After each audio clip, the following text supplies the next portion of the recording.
Alright guys, and welcome back to the Saints VD channel, Southampton content for our final match preview and predicted lineup video of the year as Southampton host West Ham United at St Mary's without fans. Unfortunately, now we're in tier 4, looking to end their winless run of 3 games and looking to end what's been such a fantastic year on the pitch with a win. But before we get into it, do make sure you've hit that subscribe button with your notifications turned on and you are following us on our socials.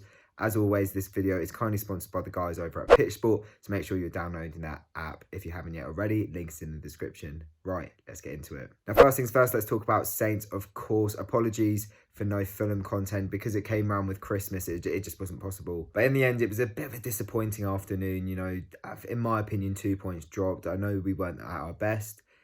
Team-wise, we had a couple of key players out, but yeah, I think it's one of those games where we're going to be looking back at it and thinking, God, you know, you really want to be picking up maximum points against those sorts of teams. In all fairness to Fulham, I thought at times they were excellent, could have easily won the game on a different day. We could have easily won it as well. You know, we had the ball in the back of the net twice. Unfortunately, both disallowed for offside.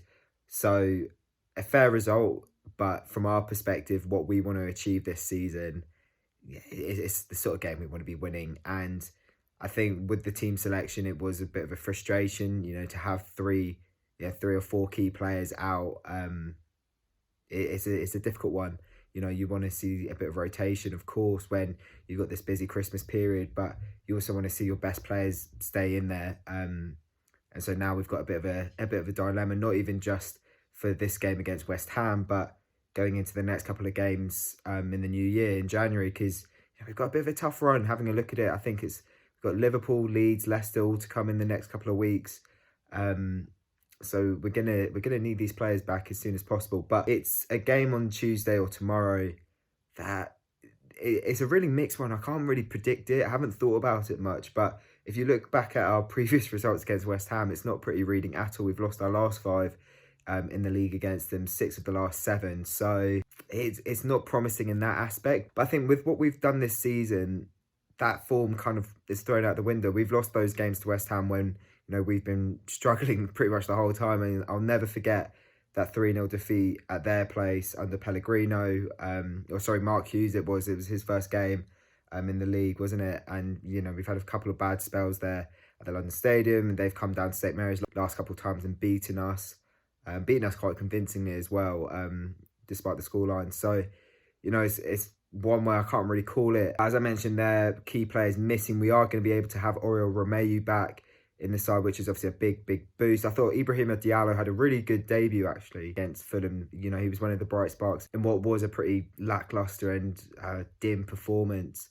I thought he won the ball back well, you know, looked strong. Did get dispossessed a few times, but, you know, he's still very young. It was his full debut. I think there's plenty of talent there, and it's a good little pickup that we've got. But, of course, you want to have your first choice players starting, and having Ward-Prowse alongside Romeu is just going to help us have that extra little bit of solidity in the middle of the park. We could also see Mohamed Salisu come in and make his debut. We've said that so many times over the past couple of weeks. But I thought Jack Stevens came in and did a decent job against Fulham, got a clean sheet, saved us a point with the last kick of the game, making a massive block, which was huge for us. Really a good effort from him. You know, I think he's a decent option. So we'll obviously have to see what happens there. But I think there could be a couple of players like Unundulu, Nathan Teller making their first Premier League starts. Djenepo didn't really get on the pitch for very long. You know, I think Ralph made his first substitutions around the 90th minute, which, you know, tells us probably that there's going to be a bit of rotation for this game. And that's when I can't call it. You know, I hate this period. You know, as a fan, it's great to have loads of football on the telly, but when it's your team playing, you know, within 3 days, like twice in 3 days, it's not fun. You know, you can't predict it. It's kind of a mixed bag, really. So we've just got to kind of see which Saints side shows up. Is it going to be the high-pressing Saints side that plays flawless football, gets a couple of goals and wins the game? Or is it going to be the Saints side that it knocks it about every now and then, maybe keeps possession, but just can't find that final sort of pass in the final third and get the ball in the back of the net and eventually either lose the game or get a sort of disheartening draw out of it? But let's talk about our opponents, West Ham, because they've had a decent season, actually. I think they've gone under the radar a little bit. But in terms of the last couple of games, identical record to us, drawn 2 and lost 1. But they were sort of on the cusp of the European place. They've kind of dropped in and out of the top 8, have been pretty solid in terms of keeping a place in the top half this season. So I think it's going to be a difficult game. After what was a pretty poor second half of the season for them last year, you know, they almost went down, which is kind of mad to think. They've turned it around, you know, they've looked decent. And again, I think they've gone under the radar a little bit. I think David Moyes is doing a decent job there. But of course, talent in abundance in that squad. Games like this where you've got, like I said, 2 and 3 days, I think they're more suited to it in the sense that they've got better squad depth than we do. I think against Fulham, our lack of it really showed given the injuries. So that's one thing that I'm concerned about. Again, like I mentioned earlier, their form against us recently has been excellent.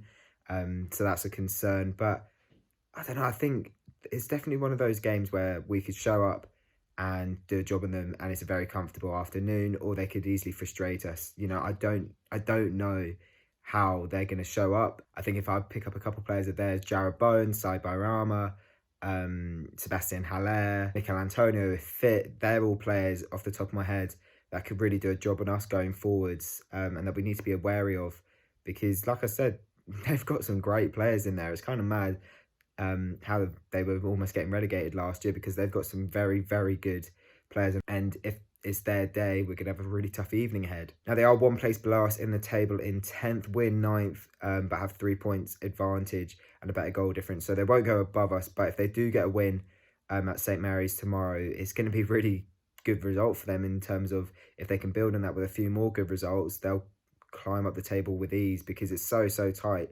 You know, if we get the win, I think we can go as far as 3rd or 4th, you know, obviously with results permitted elsewhere in the league, but definitely climb towards the European places again. So it's so tight at the moment, which is why I'm quite keen for us to get the 3 points in this one, end the year on a high, and kind of put an end to not bad form that we've had. You know, we had a great performance against Man City, a good half against Arsenal, but yeah, we're just not looking ourselves. It's not clicking as well as it has been in previous weeks.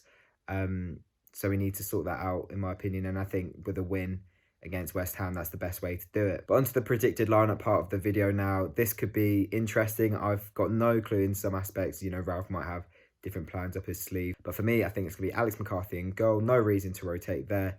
I think it's going to be an unchanged back four. We might see Mo Salisu come in. We might see some fullbacks come in like Valerie or Vokins. But I do think it's going to be Walker Peters, who, for me, had his best game in the Saints shirt against Fulham. He was exceptional. Jack Stevens, who came in and did a decent job. Jan Bednarek, who was also all right at Craven Cottage. And Ryan Bertrand. I think we're going to see Oro Romeu come back in. Shame for Diallo, but of course, when you've got your first choice players, you bring them in alongside James Ward-Prowse. On the left, I think we're going to see Moussa Djenepo. And then on the right, I think we're going to see a start for Nathan Tella. I think Theo Walker had a tough game against Fulham, not one of his best. And, you know, with the age there, maybe a bit of rotation could be a good thing. I think Teller's been knocking the door for a while, and this could be his opportunity to get a start. And then up front, I think it's going to be Shea Adams and Dan Ndulu. Shane Long might start again. I think that'd be a poor choice. Personally, I'd like to see Ndulu see what he can do from the start, because he's had a few opportunities, but they've all kind of been around the 85th, 90th minute. He's not really been able to play a full sort of 45, 50, 60 minutes, even longer than that. And I thought Long was pretty non-existent against Fulham. I know he could put the ball in the back of the net with a decent finish, but obviously in the end it was offside. So I'd like to see Ndulu come in whilst Ings is out, and whilst Walcott might be a little bit fatigued. And that is it for the video. Thank you so much for watching. If you have enjoyed it, leave it a like, subscribe if you haven't yet already. Follow us on all our socials. Let us know how you're feeling ahead of the game in the comment section below, and how you think the team's going to be looking come Tuesday. There will be a live watch along, so tune in for that. And until then, take it easy, and we'll see you soon.